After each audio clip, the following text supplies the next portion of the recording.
Hey everybody, Chip Collins, Collins Group Realty, coming to you with our latest edition of E-News. We're so excited to talk to you about exactly what's happening in the market right now. There's a shift afoot, and I've got with me today Chris Sanders, who's our strategic advisor, to talk about it. So stay tuned and we'll get after it.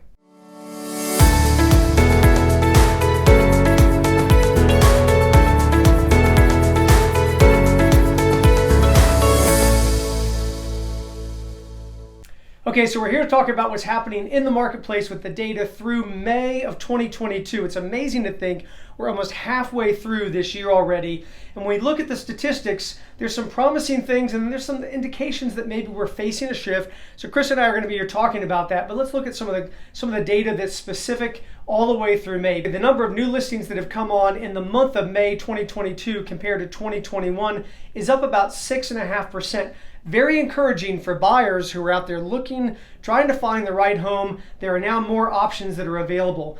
That said, 2021 was a banner year, so when we look year to date of the sales activity, pending sales and closed sales in 2022 compared to 2021, we're still down about 23%. But this is pretty amazing. The average sales price year to date for homes in our marketplace has crested to just under $700,000, which is amazing because that's up, well, significantly from where we were this time last year. And so one of the things that Chris has been doing has been tracking this relationship between pending sales and new inventory that's come on the market. So how long have you been doing that, and what's that been telling you in terms of how the market's fluctuated over the last couple of years? Well, we started doing it at the tail end of 2019, and it was very interesting moving into the COVID years and when COVID hit back in 2020, because what we're trying to do is keep track of supply versus demand, because that's really how prices change. Before April of 2020, basically we consistently had more new listings hit the market than pending sales. So inventory would begin to swell and continued to swell, and that kept prices kind of in check. Then about in the late springtime of 2020, that shifted, and all of a sudden we started to have more pending sales than new listings. Right. And inventory began to erode through that time period, and that's what created an opportunity for prices to go up as buyers didn't have as many choices. Right, so then all that inventory started getting absorbed. There weren't enough new listings to come on to meet demand. Prices go up. Buyers get frustrated, that's right. Sellers get happy, and then all of a sudden here we are, we're almost halfway through 2022. What's been happening this year with supply and demand, in terms of the data? Interestingly, we're in our fourth consecutive month where new inventory, new listings hitting the market has actually exceeded pending sales. So what that's doing is that's allowing for more options and really right now a healthy marketplace for buyers to shop in. And so what we end up seeing, though, is that, it's interesting when you've got, let's say, a typical real estate transaction takes 30 to 60 days to close. So you end up having leading indicators and lagging indicators of data that we study. And so when we look at the closed data here through the end of May, and we see that the average sales price is way up, we see the average sales price to list price ratio is still year to date over 100%. That means on average, properties have sold over list price year to date throughout the entire marketplace.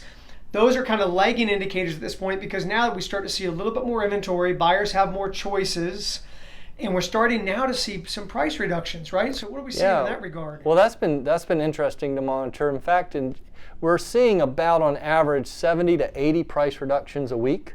But yesterday I tracked 18 price drops in our marketplace. Okay, so we're talking about price reductions. We haven't been talking about that for a while. Which we haven't talked about for almost 2 years. And right. All of a sudden now we're starting to see it. So what does that mean? Like, why does a price get reduced? It's not because values are dropping, right? No, it's a strategy. No, it's a strategy, and you got to think about it. It's really important to stay in front of what a market is doing. And what we're seeing now is we're seeing some sellers that were pricing their properties on a trajectory that they were seeing in late 2021, early 2022, and they were hoping that trajectory angle was going to continue. Right. Well, what happened is they jumped on that and they're finding out that the market's just not responding. Buyers aren't meeting them at that price point. So now they're having to come back down and try and find where the actual market is today, and that's really important. And we've been seeing that in the other side of the coin is a little bit of negotiability. We've seen some transactions where buyers have the opportunity maybe to negotiate with the seller a little bit, right? We're seeing that right on the cutting edge right now. Not every deal. And so we're thinking the market is moderating a little bit, meaning it's maybe the temperatures turned down a little bit. It's not like we're facing some bubble crash or anything like that, but the market's moderating a little bit. And that's not a bad thing either, because what we've seen when the market was super hot is we saw that sideline some buyers, and we saw some buyers just saying, hey, I'm just not ready to jump into this. But right now we're seeing that moderation. We're seeing a little bit of cooling a little bit. So that's, again, making it where buyers and sellers can come to terms on purchases still. And yet we put a property on the market this morning at 7:30 in the morning. We've had 12 showings. We got 12 showings on it. If you look statistically, there's been some national data that shows that South Carolina is among some of the hottest states in terms of the number of multiple bids that are happening on a real estate transaction. So it's not that the market is cooling, it's just that maybe it's not quite as hot. And the other thing that we're focusing on, because of course things have been a little tricky with the stock market, and people are worried about interest rates coming up and what's that going to do to real estate. But the reality is that people are still very, very confident in real estate as an investment of their funds, more so than other avenues. And we certainly know that's going to happen here in the Low Country. So we're right here at the front edge of the market. We're tracking it. Chris, as our strategic advisor, does this every day, and we're excited about bringing this data to you. Of course, this is our e-news as well. We're coming up on July 4th, so we're giving you information and heads up about where the best fireworks displays are going to be.